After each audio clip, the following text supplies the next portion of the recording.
Can we have the presentation on, please?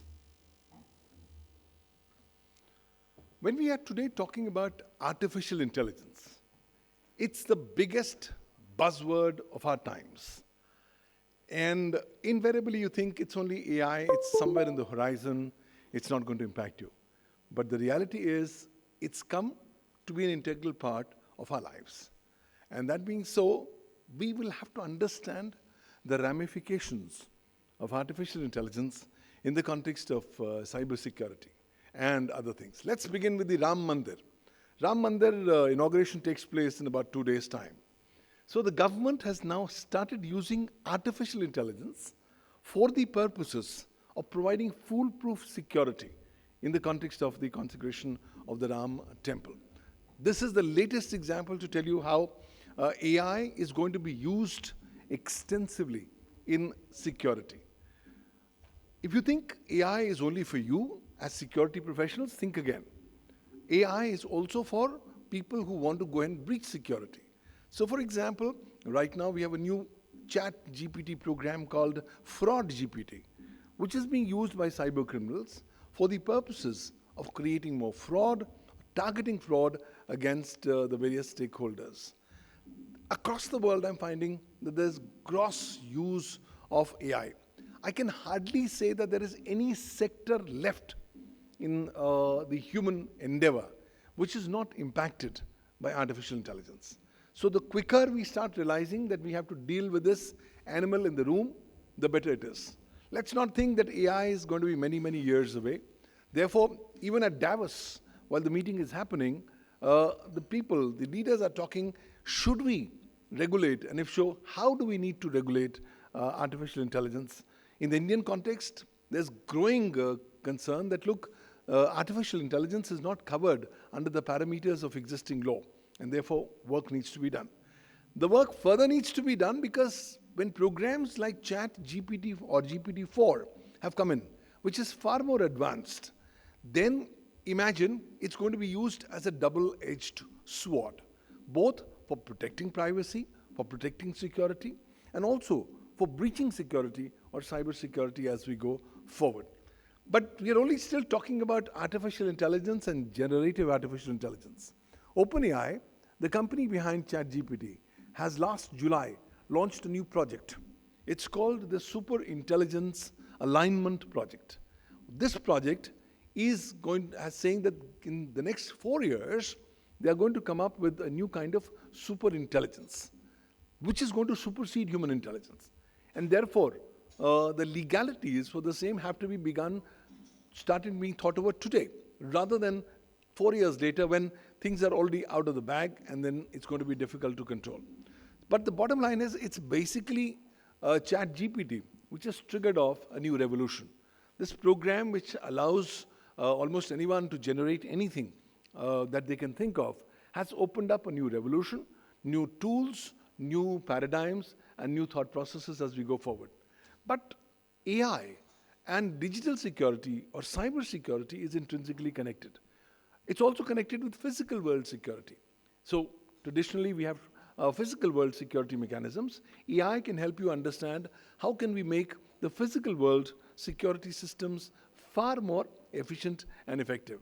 And on cyber security, there's no denying the fact that when AI is helping you automate complex processes, it helps you to detect attacks and even react to breaches as we go forward.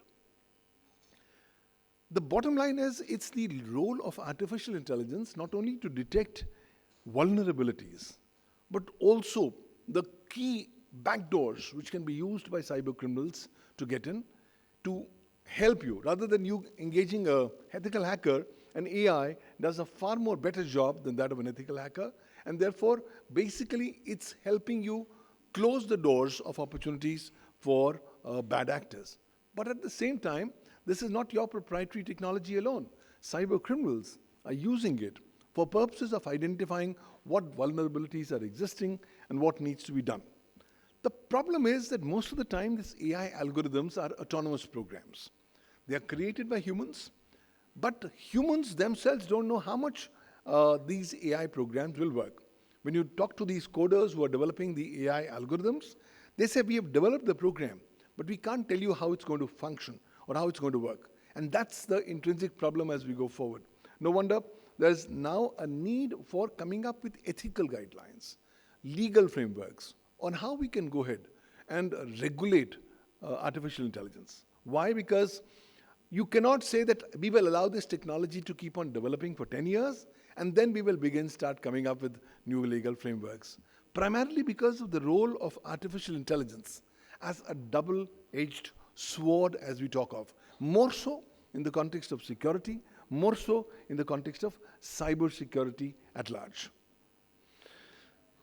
The problem is, how do we deal with this animal?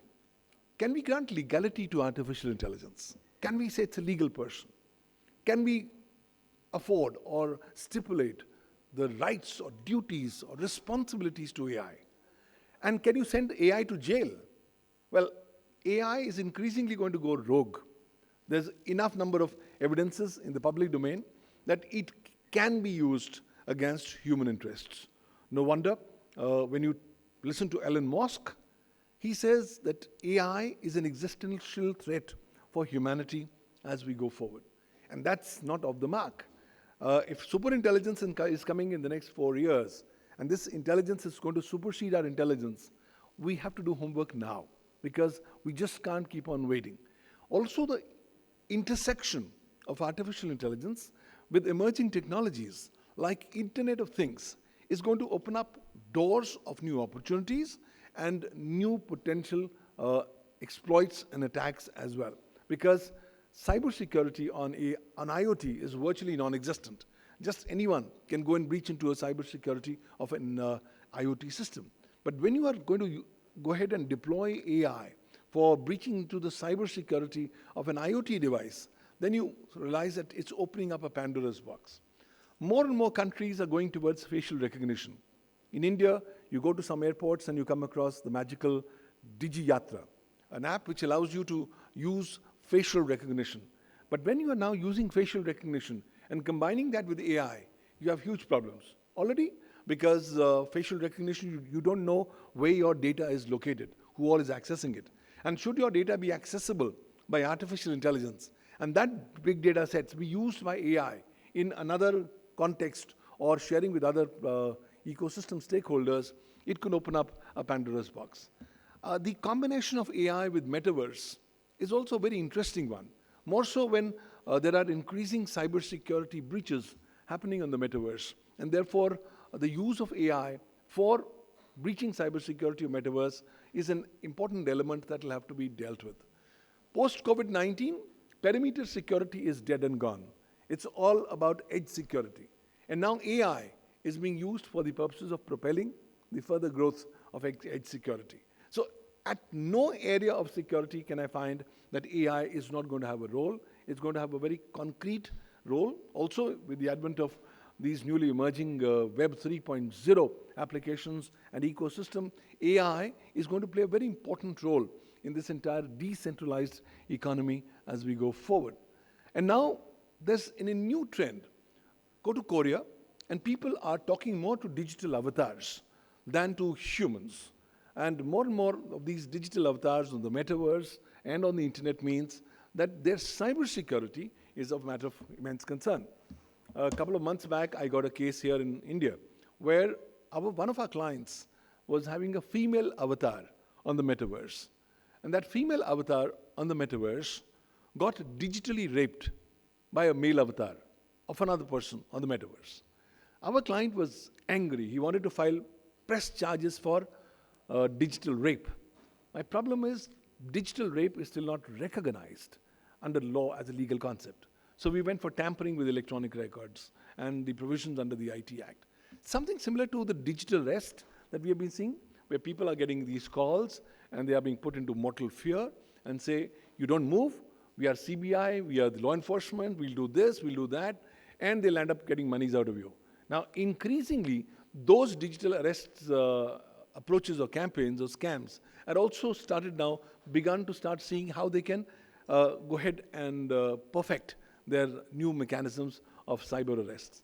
But nobody, just about nobody, wants to talk about this very uncomfortable truth on the internet, which is the dark net. The darknet is the deep underbelly of the internet. As per one estimate, it's 500 times the size of the superficial net.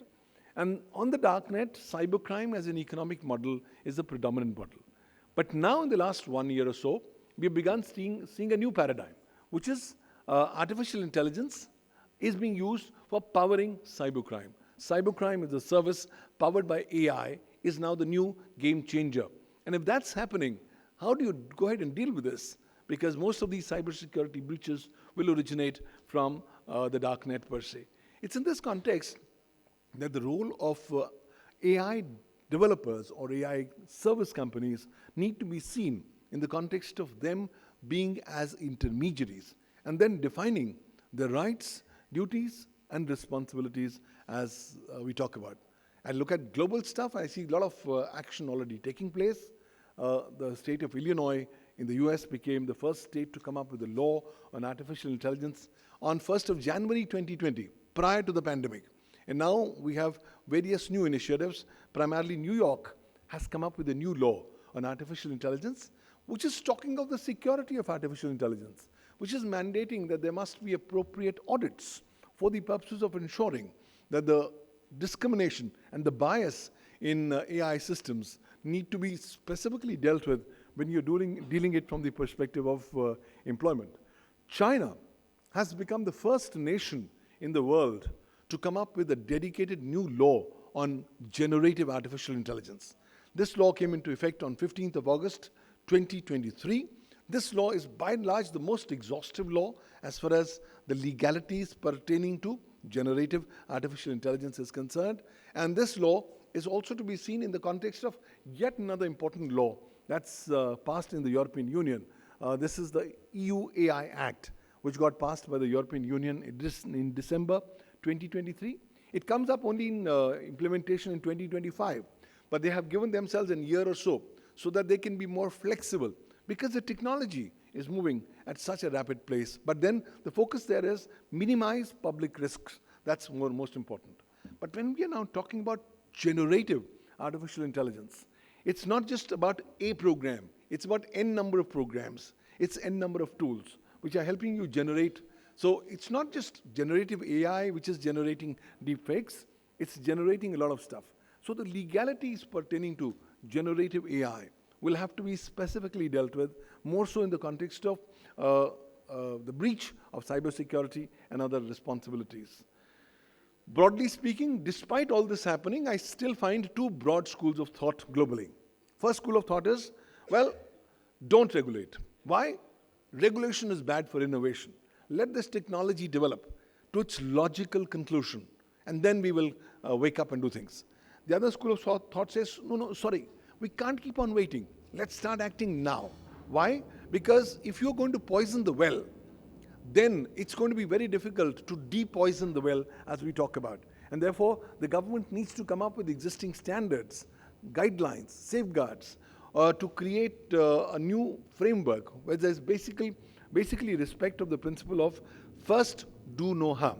And I think this do no harm is what principle is also inspiring the Indian government, as they want to say, look, we want to go ahead for minimal regulation, but we want to make sure that the ultimate user or the consumer does not get harmed as a result of AI and its various initiatives. But the problem is, ultimately, we are talking about a bigger reality, which is about big data sets. AI without big data sets is nothing. It's like the dhad without the spirit. So that being so, it's important to understand the kind of big data sets that are going to be fed in artificial intelligence for purposes of training the same will help understand what kind of output is going to come out of specifically AI.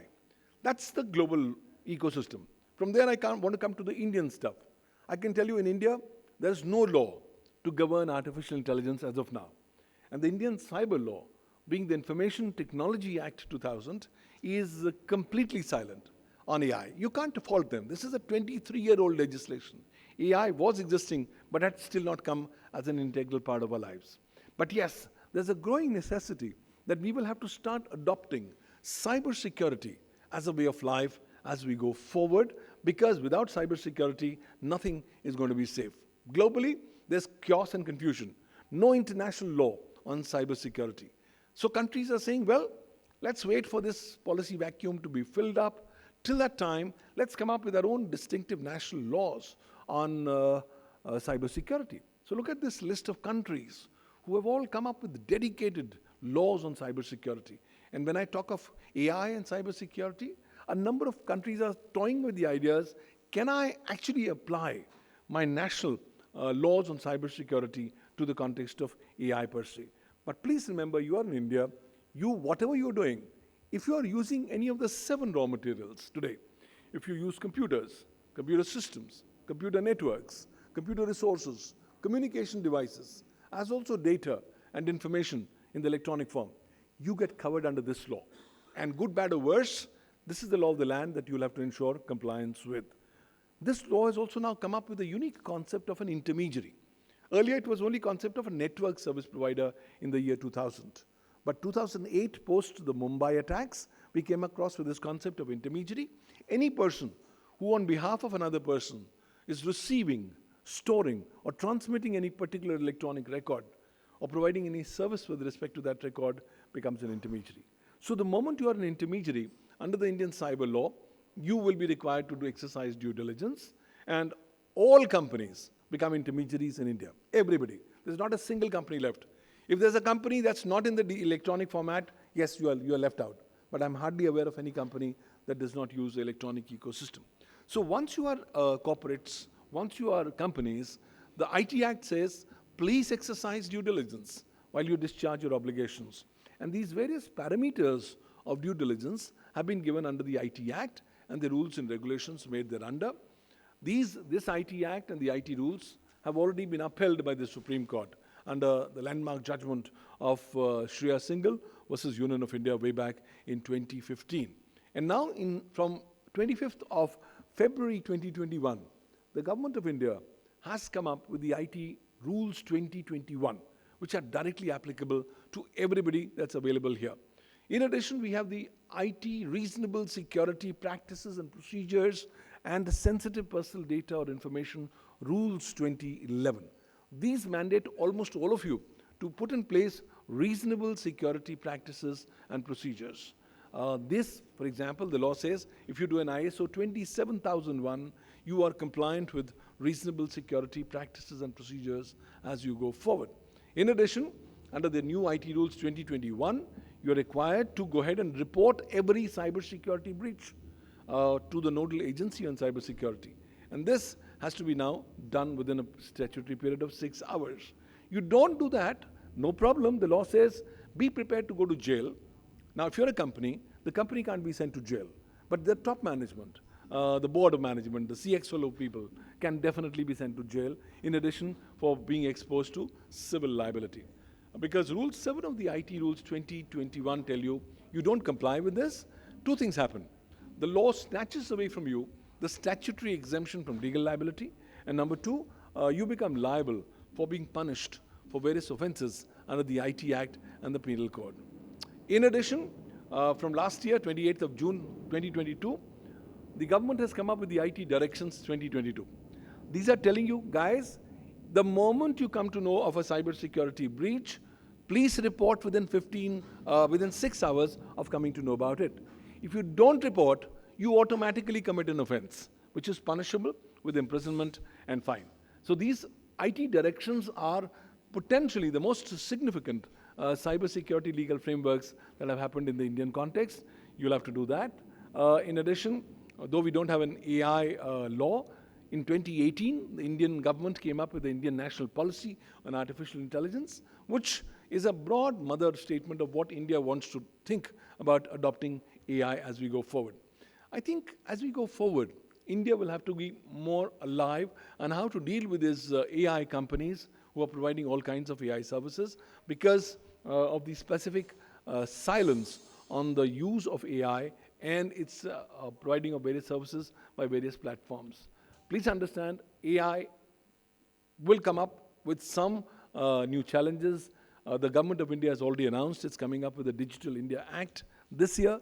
Maybe some portions of AI could be covered therein. Till such time that happens, I think the building blocks will have to be obtained from the Indian Information Technology Act 2000.